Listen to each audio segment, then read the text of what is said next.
اللہ کی تقسیم پہ راضی ہو جاؤ، سب سے بڑے غنی ہو جاؤ گے۔ غنا دل کی بے نیازی کا نام ہے۔ تو جتنی مرضی دولت اور پھر بھی طلب ہو تو پھر تو انسان اس طلب پہ جل رہا ہے، اطمینان مل ہی نہیں رہا۔ لیکن کفاف تھوڑا ہے، ذرائع آمدنی تھوڑے ہیں، اس سوکھی روٹی پر بھی صبر ہے، قناعت ہے، تو جو لطف اس دسترخوان پہ بیٹھ کر کھانے کا ہے وہ 5 اسٹار ہوٹلوں میں کھانے کا بھی نہیں ہے۔ تو یہ حضور کا جملہ کتنا خوبصورت ہے۔ اور اگر نہیں ہم اللہ کی تقسیم پہ راضی ہوں گے تو کیا کریں گے؟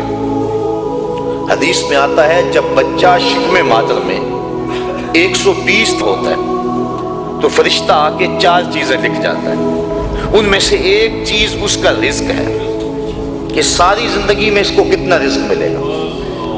اب جتنا لکھا گیا ہے الٹی چھلانگے بھی لگائے اس سے زائد نہیں ملے گا، اور جب لکھا گیا ہے اس سے پہلے نہیں ملے گا۔ تو پھر اس رزق کے لیے اٹینشن کی ضرورت کیا ہے؟ رزق کے لیے کام کرے، محنت کرے۔ شاید میں نے کسی درس قرآن میں اس حوالے سے بات کی تھی۔ حضرت شیخ سعدی شیرازی فرماتے ہیں کہ ایک شخص جنگل میں گیا، اس نے دیکھا ہے کہ ایک لومڑی ہے جس کے ہاتھ پاؤں ہی نہیں ہے۔ سوچنے لگا مالک اسے رزق کیسے دیتا ہوگا۔ درخت پہ چڑھ کے بیٹھ گیا۔ تھوڑی دیر کے بعد شیر آیا، اس نے شکار کیا اور پس خردہ چھوڑ کے چلا گیا۔ وہ رینگتی رینگتی آگے بڑھی اور پس خردہ کھا کے پیٹ بھر لیا۔ اب اس نے کہا کہ جب اس لومڑی کو اللہ عطا فرماتا ہے میں تو اس کا بندہ ہوں، میں کیوں محنت کروں۔ اس نے محنت چھوڑ دی۔ ایک دن فاقے سے کاٹا، دوسرا دن فاقے سے کاٹا، تیسرے دن جب حالت غیر ہونے لگی تو آواز آئی بندے میں لومڑی کو بغیر کسی محنت کے دے سکتا ہوں، تجھے نہیں دیکھ سکتا، تجھے بھی عطا کر سکتا ہوں، لیکن لومڑی نہ بن شیر بن، خود کما اور اوروں کو بھی کھلا، نہ کہ لومڑی کی طرح جو ہے وہ بن کے بیٹھ جائے۔ یہ بھی حکم ہے محنت کرنے کا، لیکن محنت کرنے کا، سعی کرنے کا حکم ہے، اٹینشن لینے کا حکم نہیں ہے۔ ہماری ذمہ داری نہیں، ہمارا کام ہے کام پہ چلے جانا۔ دیکھو نا، آپ کسی فیکٹری میں کام کرتے ہیں، 8 کی ڈیوٹی ہے وہاں کام کی، تو آپ مزدوری کرتے ہیں یا کوئی کام کرتا ہے، مالک بیل دے کے آپ کو بلا لیتا ہے دفتر میں، 2 گھنٹے وہاں بٹھائے رکھتا ہے۔ آپ کو پریشانی ہونی چاہیے کہ وہاں کام جو ہے وہ نہیں ہو رہا، آپ کو کیا غرض؟ جس نے کام پہ لگایا اس نے بلایا، مجھے تو مہینے کے بعد پوری تنخواہ ملے گی چاہے سارا دن بٹھائے رکھے۔ تو اٹینشن نہیں ہوتی کہ 8 گھنٹے میرے پورے ہونے ہیں۔ جس رب نے رزق لکھا ہے وہ کہتا ہے چھوڑ کاروبار، حی علی الصلاۃ حی علی الفلاح، آجا اب میری چوکھٹ پہ آجا، رات پڑ گئی اب سو جا، اب کام نہ کر۔ جس نے لکھا ہے، جس نے کام پہ لگایا ہے، وہ کہتا ہے اب جمعے کی اذان ہو گئی ہے، اب کاروبار وازر البیع، اب چھوڑ دے کاروبار۔ تو اب جس نے کام پہ لگایا وہی تو بلا رہا ہے، اور ہم کہتے ہیں تیرے بلانے پہ نہیں آئیں گے۔ تو مالک بلائے اور بندہ دفتر میں نہ جائے تو وہ فیکٹری سے نکالے گا کہ نہیں؟ یا حالات کشیدہ ہو جائیں گے کہ نہیں؟ اٹینشن بنے گی کہ؟ تو اگر آسودہ رہنا ہے، فیکٹری میں کام بھی کرنا ہے، تو پھر مالک سے بنا کے رکھنی ہوگی نا۔ اگر رزق اس کا کھانا ہے اور اس کی نہیں ماننی تو پھر اٹینشن تو ہوگی۔ پھر کہا جائے گا جی رزق بڑا ہے سکون نہیں ہے، پتہ نہیں کسی نے تویز ڈال دی ہوئے ہے، کسی عامل نے جادو کر دیا ہوا ہے، پھر مصیبت بنی ہے۔ لیکن اگر اس کی مان لیں، جب کہتا ہے کام پہ جاؤ کام پہ چلے جاؤ، اور جب کہتا ہے مسجد میں آ جاؤ مسجد پہ آ جاؤ، اور جب کہتا ہے اب سو جاؤ اس وقت سو جاؤ، کہتا ہے اب تہجد ہوگی اٹھ کے مصلی بچھا لو، مصلی بچھا لو، جو کہتا جائے کرتے رہو، تمہیں ٹینشن نہیں ہوگی، زندگی کی بہاریں نصیب ہو جائے۔ حضور نے ارشاد فرمایا اللہ کی تقسیم پہ راضی ہو جاؤ، اللہ کی تقسیم پہ راضی ہو جاؤ، تم غنی بن جاؤ گے، تم گداگر نہیں رہو گے، تم گداگر نہیں رہو گے، غنی بن جاؤ گے، کروڑ پتی ہو کر بھی کمینے نہیں ہوگے، تمہاری جیب میں کچھ بھی نہیں ہوگا لیکن غنا کی سلطنت کے بادشاہ ہوگے۔ اس کی تقسیم پہ راضی ہو جاؤ۔ اور مجھے واصف علی واصف کا اچانک جملہ یاد آ گیا، اس نے بڑی خوبصورت ایک بات کہی، اس نے کہا اللہ اور اپنی رضا میں فرق کا نام غم ہے۔ اللہ کی رضا میں اور اپنی رضا میں فرق کا نام غم ہے۔ جو اللہ کی رضا ہے بندہ کہتا ہے نہیں یہ نہیں صحیح، تو غم بن گیا۔ تو جب بندہ اللہ کی رضا میں اپنی رضا گم کر لے تو پھر غم نہیں رہتا۔ جے سونا میرے دکھ وچ راضی، تے میں سکھ نو چلے ڈاواں، پھر وہ اس حال کے اندر راضی ہو جاتا ہے، ان دکھوں کے اندر اسے لذت آتی ہے۔ وہ کہتا ہے میرا مالک مجھے یہاں رکھنا چاہتا ہے، میں ہی آگے کیوں جاؤں؟ تو جہاں مالک کی مرضی ہے بندہ وہاں رہتا ہے۔ تو آج ہر بندہ ٹینشن میں، ہر بندہ مشکلات میں ہے، ہر بندہ بھاگ رہا ہے، محنت کر رہا ہے۔ میں اس محنت کا انکار نہیں کرتا، یہ بات ذہن میں رکھیں، شریعت میں اس کا انکار نہیں کیا، انسان کو سعی کرنے کا حکم دیا ہے، لیکن اس کے لیے ہمیں ٹینشن لینے کی ضرورت کیا ہے؟ جس طرح بندے کو موت تلاش کرتی ہے، روایات میں آتا ہے، اس طرح بندے کو رزق تلاش کر دیتا ہے۔ تو جو رزق قسمت میں لکھا ہوا ہے وہ بندے کو مل کے رہے گا۔ شیخ سعدی شیرازی فرماتے ہیں ایک بندے نے ایسی ہی کوئی روایات سنی، کہنے لگا جب میں محنت ہی نہیں کروں گا تو مجھے کیسے ملے گا؟ اس نے سب کچھ چھوڑ چھاڑ دیا اور ایک غار میں جا کے بیٹھ گیا، اور غار بھی کوئی تاریخ تھی، وہاں کسی کا گزر بھی نہیں تھا۔ 2 4 5 دن گزر گیا تاکہ بے ہوشی پڑنے لگی۔ ایک قافلہ وہاں سے گزرا، غار میں انہوں نے جھانکا، دیکھا کہ ایک انسان ہے اور ادم ہویا ہے۔ انہوں نے جا کے دیکھا، غور کیا، یہ تو بھوک سے مر رہا ہے۔ انہوں نے کھانا لا کے اس کے سامنے رکھا، اس نے انکار کر دیا۔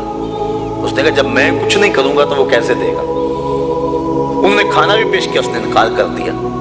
بولنے کی سکت بھی نہیں ہے، یہ سمجھے کہ بیچارہ بہت زیادہ بیمار ہے، اور یہ کھانا کھانے کی سکت بھی نہیں ہے۔ کوئی نرم چیز بناؤ اس کے لیے، کوئی دلیا وغیرہ، کوئی ایسی چیز اس کے لیے انہوں نے تیار کی وہاں قافلے والوں نے، اور جا کے اس کو پیش کی۔ اس نے پھر بھی سر پھیر دیا، کہا بیچارہ اتنا مجبور ہے، اسے یہ بھی نہیں کھایا جاتا۔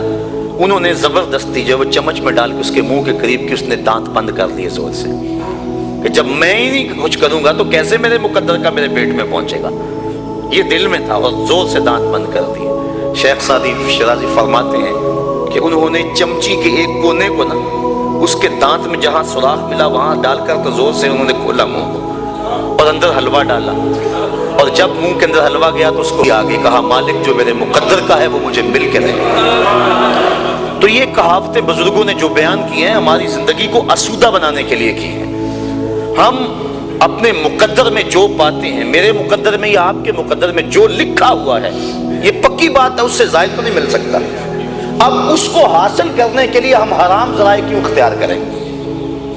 ہم کام پہ جائیں درود پڑھتے ہوئے، ہم پہ جا رہے ہیں، کہاں سے آئے گا، کیا ہوگا، کیا اس کی ٹینشن کیا؟ ہم کام پہ جا رہے ہیں اور نبی پہ درود پڑھ رہے ہیں، بس ہم کام پہ جا رہے ہیں استغفر اللہ پڑھ رہے ہیں۔ اللہ رزق دے گا۔ سورہ نور اٹھا کے دیکھیے، فَقُلْتُ اسْتَغْفِرُوا رَبَّكُمْ إِنَّهُ كَانَ غَفَّارًا۔ تو میں نے کہا اپنے رب سے معافی مانگو، استغفار کرو، بے شک وہ معاف فرمانے والا ہے۔ پھر کیا ہوگا؟ يُرْسِلِ السَّمَاءَ عَلَيْكُمْ مِدْرَارًا، وہ آسمان سے موسلادھار بارش بھیجے گا۔ وَيُمْدِدْكُم بِأَمْوَالٍ وَبَنِينَ، تم کو مال بھی دے گا، بیٹے بھی دے گا۔ وَيَجْعَلْ لَكُمْ جَنَّاتٍ، اور وہ تمہارے لیے جنتیں اور باغ دے گا۔ وَيَجْعَلْ لَكُمْ أَنْهَارًا، اور تمہارے نہریں جاری کر دے گا۔ اللہ اکبر۔ مَا لَكُمْ لَا تَرْجُونَ لِلَّهِ وَقَارًا، آگے فرمایا کیا ہو گیا؟ تمہاری نظر میں اللہ کا وقار نہیں رہا؟ یعنی جس سے مانگنا ہے اس سے مانگ نہیں رہے، اور جو دیتا نہیں اس کے ہم سامنے ہاتھ پھیلا رہے ہو۔ جب سحری کا وقت ہوتا ہے نا، سحری کا وقت، تو اللہ کی رحمتیں قریب آ جاتی ہیں۔ حدیث میں آتا ہے، آواز آتی ہے، حال میں مسترزقن، کوئی رزق مانگنے والا ہے میں اس کی جھولی بھر دوں۔ حال میں مستغفرن، کوئی بخشش مانگنے والا ہے میں اس کے گناہ معاف کر دوں۔ تو اس وقت اللہ کی رحمتیں آواز دے رہی ہوتی ہیں کہ کوئی رزق مانگنے والا ہو تو میں اس کی جھولی بھر دوں، میں اس کی جھولی بھر دوں۔ اور پھر کیا ہوتا ہے؟ جب وہ کہہ رہا ہوتا ہے اس وقت ہم سو رہے ہوتے ہیں۔ جب آواز آ رہی ہوتی ہے، تمہیں ٹینشن ہے، بیٹی کی شادی کرنی ہے، مسئلہ ہے، جہیز نہ دیا تو بیٹی کو تانے ملیں گے، مسئلے تو ہیں اس دور میں، اس کا انکار تو نہیں ہے۔ دن رات جو دوڑ لگی ہے اس کے سبب بھی ہیں۔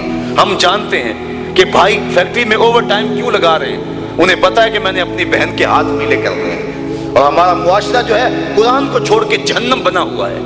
آج بیٹے والا مطالبہ کرتا ہے کہ جو ہے مجھے یہ دیا جائے، تو بنی ہوئی ہے، لیکن اب کیا کیا جائے؟ اس کے لیے ٹینشن موجود ہے، لیکن ہم ذرائع استعمال کرتے ہیں، اس کے لیے محنت کرتے ہیں، کوشش کرتے ہیں، لیکن جو دینے والا ہے جب وہ پکار رہا ہے اس وقت کیوں سوئے ہوئے ہیں؟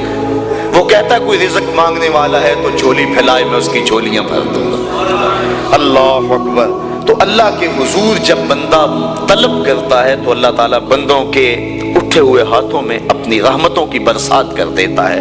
تو بات کہاں سے کہاں نکل گئی کہ انسان کو اگر اللہ کی تقسیم پہ رضا نصیب ہو جائے تو پھر وہ سب سے بڑا حضور نے فرمایا غنی بن جائے گا، اس کے لیے زندگی کی مشکل ختم ہو جائے گی، ورنہ کروڑوں اربوں کھربوں روپے بھی ہوں لیکن اس کو تسکین قلب نصیب نہیں ہوگی، اور جب بندہ اللہ کی رضا پہ راضی ہوگا بس اس کو زندگی میں بہاریں نصیب ہو جائیں گی۔ میں اچھی طرح جانتا ہوں ایک شخص تو ہمارا پیر بھائی بھی ہے، وہ بہت اعلیٰ عہدے پہ براجمان تھا وہ، لیکن اس محکمے میں حالات ایسے تھے، وہ ایسے چکر میں آ گیا کہ اس کو وہ کام چھوڑنا پڑا۔ اب وہ لوہے کی ڈھلائی والی بھٹی پہ کام کرتا ہے اور تقریباً 20-25 کلومیٹر کے قریب فاصلہ ہے جو سائیکل پہ آتا جاتا ہے۔ تو میں نے ایک دن اسے پوچھا، میں نے کہا کہ اچھی ٹھاٹ باٹ کی نوکری تھی اور آپ نے چھوڑ کے اس کو اختیار کر لیا، اب صبح جاتے ہو، آج کل سردیاں بھی ہیں، نہر کا کنارہ ہے جہاں چل کے اسے جانا پڑتا ہے تو مشکل تو بڑی ہوتی ہوگی۔ کہنے لگا اس میں اللہ نے میرے لیے لذتیں ہی بڑی رکھ دی، اور اللہ تعالیٰ اس کو زندگی عطا فرمائے۔ انسان جب اللہ کی رضا کے لیے کسی کام کا آغاز کرتا ہے اور گناہ کو چھوڑتا ہے، اللہ اس کے نیک کام کے اندر برکت ڈال دیتا ہے۔ کثرت اور چیز ہے، برکت اور چیز ہے۔ بہت سارے لوگ ہیں کثرت رکھتے ہیں لیکن برکت نہیں رکھتے، اور بہت سارے لوگ ہیں برکت کی دولت سے مالا مال ہیں اور برکت تھوڑے میں پڑ جائے تو برکت جب مالک ڈال دے تو پھر بندے کے لیے پریشانی ختم ہو جاتی ہے۔ اور آج ہمارے کٹھن حالات پیدا ہوئے، یہ کیوں ہوئے؟ اس کی ایک اور وجہ ہے جو آپ کے سامنے عرض کرنا چاہتا ہوں۔ امام خبیری نے اس روایت کو نقل کیا، حضور فرمایا سیاتی زمان علی امتی یفرون من العلماء والفقہاء فیبتلیہم بثلاث، میری امت پہ ایک وقت آئے گا کہ لوگ علماء اور فقہاء کی صحبت سے دور بھاگنا شروع ہو جائیں گے۔ فَيَبْتَلِيهِمْ بِثَلَاثٍ، تو اللہ تعالیٰ ان کو 3 طرح سے آزمائے گا۔ جب لوگوں کی حالت یہ ہوگی کہ اچھے لوگوں کی سنگت صحبت اختیار کرنا چھوڑ دیں گے، 3 آزمائشیں ان پہ نازل ہوں گی۔ پہلی آزمائش یہی جس کے لیے آج کے مضمون کا سارا رخ ہی مڑ گیا، لیکن چلو یہ بھی ضروری باتیں میں آپ کی گوش گزار کر رہا ہوں۔ یرفع البرکۃ من کسبہم، پہلی بات یہی کہ ان کے کسب سے، کاروبار سے، مال سے برکت اٹھا لی جائے گی۔ پہلی نحوست علماء کی صحبت سے دور بھاگنے کی وجہ سے ان کو جو ملے گی۔ دوسری نحوست، ان کے اوپر ظالم حکمران مسلط کر دیے جائیں گے۔ اور تیسری نحوست اور بڑی خطرناک، وَيَخْرُجُونَ مِنَ الدُّنْيَا بِغَيْرِ الْإِيمَانِ، اور دنیا سے بغیر ایمان کے اٹھ جانا اندیشہ ہو۔ اور آج دیکھ لیں، یہ بات بھی درست ہے کہ آج وہ علماء کم ہیں جن علماء کی صحبت میں بیٹھ کے اللہ کا قرب ملتا ہے۔